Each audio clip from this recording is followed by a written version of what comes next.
এখন সবাই প্রশ্ন করেন যে এই দুর্বলতা কিভাবে কাটাবো বা ফ্রিল্যান্সিং করতে ইংলিশটা লাগবেই কিনা। হ্যাঁ,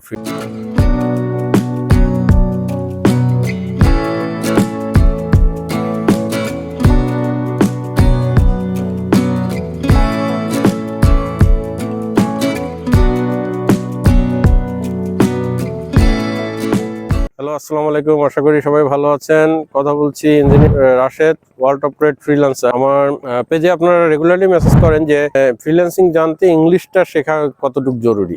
কেন প্রশ্ন করেন জানি, কারণ আমাদের এডুকেশন সিস্টেমে বাংলাদেশে ইংলিশটা একটু গ্যাপ রয়েছে অনেকেরই। বেশিরভাগ যারা ইংলিশে পড়াশোনা করেন, আইএলটিএস করেন বা ইংলিশ ভার্সনে পড়েন, মিডিয়ামে পড়েন, তাদের সমস্যা না। কিন্তু আমরা এখন যারা বলতে পারি ওল্ড এজেস বা বুড়ো বয়সী বা যারা অনার্স বা জেনারেল এতে পড়েন, তাদের ইংলিশের একটা ব্যাকগ্রাউন্ড দুর্বলতা থাকে। এখন সবাই প্রশ্ন করেন যে এই দুর্বলতা কিভাবে কাটাবো বা ফ্রিল্যান্সিং করতে ইংলিশটা লাগবেই কিনা। হ্যাঁ, ফ্রিল্যান্সিং করতে আপনাকে ইংলিশ লাগবে ডেফিনেটলি, এটার কোনো মাপ নাই। কারণ আপনি ক্লায়েন্টের সাথে যে ভাষায় কথা বলছেন, আমি এখন বাংলায় বলছি, আপনারা বাংলায় জানেন, এখন আমি উর্দু বললে তো আর আপনি বুঝবেন না। তাহলে ক্লায়েন্টকে যদি ইংলিশ বোঝাতে হয়, তাহলে আপনাকে ইংলিশ বলতে হবে। তো তার আগে যেটা বলি যে একটু রিল্যাক্সেশন দরকার। সবাই একটু ঘুরতে টুরতে আসবেন। আমি চান্স পেলে একটু ঘুরতে আসি, আপনাদের সাথে ভিডিও শেয়ার করি। দেখেন নদীটা এইটা খুব সুন্দরবনের কাছাকাছি। এখান থেকে সুন্দরবন হয়তো 30 মিনিটসের নৌকায় যাইলে হয়তো চলে যাওয়া যায়। দেখেন জোয়ার, এটা কিন্তু ভাটি, জোয়ার ভাটা বলে, অর্থাৎ ভাটি যখন চলে তখন পানিটা ডাউন স্ট্রিমে নেমে যায়, নদীর পানিটা কমে যায়। আবার যখন আপনার জোয়ার আসে, জোয়ারের সময় আবার এটা ভরে যায়। এটা অনেকেই জানেন যারা দক্ষিণ অঞ্চলে থাকেন। যারা উত্তর অঞ্চলে থাকেন তারা আবার জোয়ার ভাটার সাথে খুব একটা ফ্যামিলিয়ার না। তো যেটা বলছিলাম যে হ্যাঁ, ইংলিশটা জানা দরকার। এখন আপনি ইংলিশটা পারবেন কিনা, এটা হচ্ছে একটা বিষয়। এখন ইংলিশটা আপনি যে লেভেল থেকে, ধরেন আপনি একদম এসএসসি পাস করেছেন, এখন আপনি ফ্রিল্যান্সিং করতে চান, আপনি হয়তো চিন্তা করতে পারেন আমি ইংলিশ পারবো, কিন্তু কেন পারবেন না? হয়তো নেটিভ পারবেন না, বা নেটিভ মানে একদম আমেরিকান যে টোন, সেই টোনে হয়তো একটু সময় লাগবে। কিন্তু বেসিক্যালি আপনারা জানেন আমাদের দেশে ক্রিকেট প্লেয়াররা যখন টিমে আসে তখন তারা অত কমফোর্টেবল না, কিন্তু 2-3 মাস প্র্যাকটিসের পরে কিন্তু তারা দেখেন যে এত বড় অডিয়েন্সের সামনে তারা বলতেছে। তো এইটার মূল জিনিসটা হচ্ছে প্র্যাকটিস বা শেখার বিষয় না। মূল বিষয়টা হচ্ছে আপনার লজ্জা শরম। আমি যেটা বলি সেটা হচ্ছে লজ্জা শরম। এখন উদাহরণ, আপনার ধরেন ইউএস এর একটা ক্লায়েন্ট আপনাকে মেসেজ দিছে, আপনি ইংলিশে কথা বলবেন, কিন্তু আপনি তো টুকটাক করে বলতে পারেন I can join with you, এগুলো পারেন। কিন্তু হয়তো দেখা গেছে যে আপনি জড়তা বা আপনার মনের মধ্যে ভয়, ঘাম দিচ্ছেন আপনি। আমাদের অনেকে চাকরি ইন্টারভিউ দিতে যে ঘামে, সেটা নিয়ে আমি একটা পরে ভিডিও করব কেন।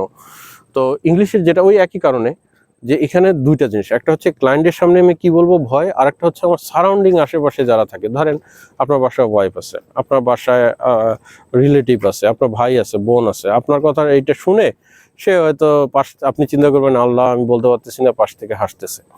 তাহলে আমাদের যে এই সাবকন্টিনেন্ট বা আমাদের চারিপাশের যে সমস্যাটা হচ্ছে আমরা আমাদের গণ্ডির মধ্যে আশেপাশে হয়তো 10 জন বা 11 জনকে চিন্তা করে আমরা আগাতে পারি না। কথার কথা যে একজন ইউনিভার্সিটির ছেলে, সে যদি একটা ইজি বাইক চালায়, এখন ইনকাম করে পার ডে, আমি যেটা শুনেছি 800-1000 টাকা ইনকাম করতে পারে। কিন্তু অনেকেই করতেছে, কিন্তু বেশিরভাগই করতে পারে না, তার গণ্ডি থেকে এসে বের হতে পারে না। অর্থাৎ দেখা গেছে সে একটা ভালো ফ্যামিলি লিড করে, তার চাচাতো ভাই বা মামাতো ভাই বা খালাতো ভাই যা ভালো একটা জবে গেছে, তারা একই সমসাময়িক একসাথে খেলছে, উঠে বসছে।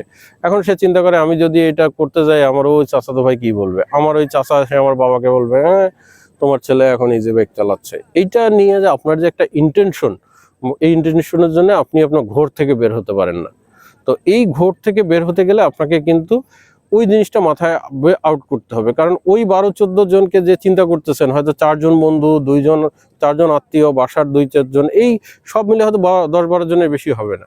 কিন্তু এই 10-12 জনের জন্য আপনি প্রতিনিয়ত কিন্তু পিছিয়ে যাচ্ছেন। কিন্তু আপনি যখন অভাবে থাকবেন, বিপদগ্রস্ত থাকবেন, আপনাকে দেখা লাগবে, হয়তো ওই 10-12 জন সমবেদনা জানাবে, আপনাকে একদিন এসে খোঁজ খবর নিবে, কিন্তু 6 মাস আপনাকে টেক কেয়ার করবে না। কিন্তু আপনি এই 6 মাস কিন্তু তাদের চিন্তার জন্য পিছিয়ে গেলেন। তাহলে সুতরাং আমি প্রথমে বলি যে আপনি নিজেকে প্রিপেয়ার করেন, মেন্টালিটি এমনভাবে নেওয়ার চিন্তা করেন যে আমি ক্লায়েন্টের সাথে কথা বলবো, আমি কথার কথা একটা ছোট কাজ করব, আমি একটা মুদি দোকান দিব, সেটা যে যা বলে বলুক, এটা আমার কাজ, আমার কাজটা আমি করে যাই। আমরা যদি ধর্মীয়ভাবেও দেখি, আমাদের নবী রাসূলুল্লাহ সাল্লাল্লাহু আলাইহি ওয়াসাল্লাম কোন কাজটা করেননি?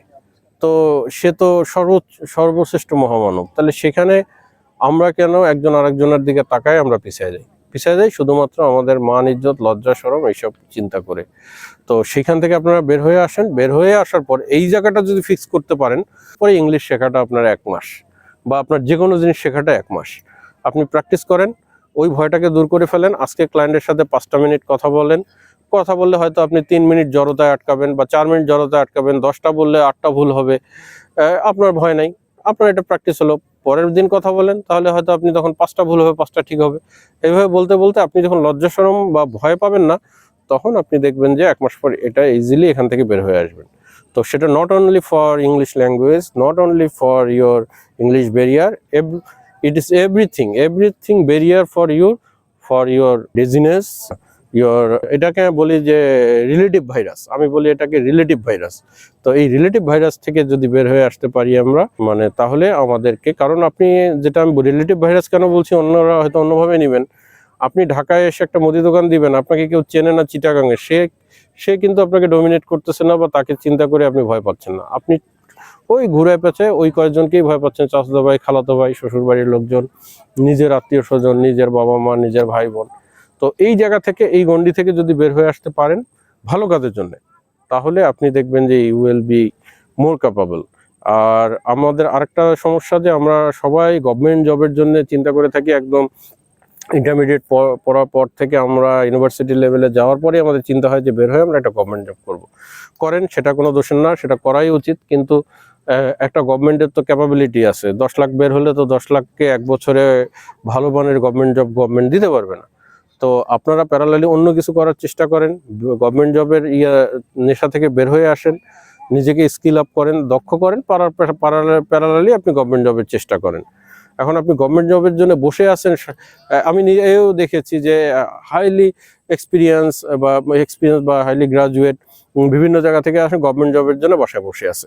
তার যে এই যে 3 বছর সময় নষ্ট করছে সে এটার জন্য, তাহলে এই 3 বছর সময় সে যদি স্কিল আপ করে, অন্য কিছু করে, প্যারালালি গভর্নমেন্ট জবে ট্রাই করে, তাহলে তার কিন্তু কেরিয়ারটা একটা বেস্ট পর্যায়ে চলে যাবে। তো ধন্যবাদ। ভালো লাগলে পেজটা ফলো দিয়ে রাখবেন। আর আমার পেজ এবং ইউটিউব চ্যানেলের নাম একই, ফ্রিল্যান্সার রাশিদ ওয়ার্ল্ড।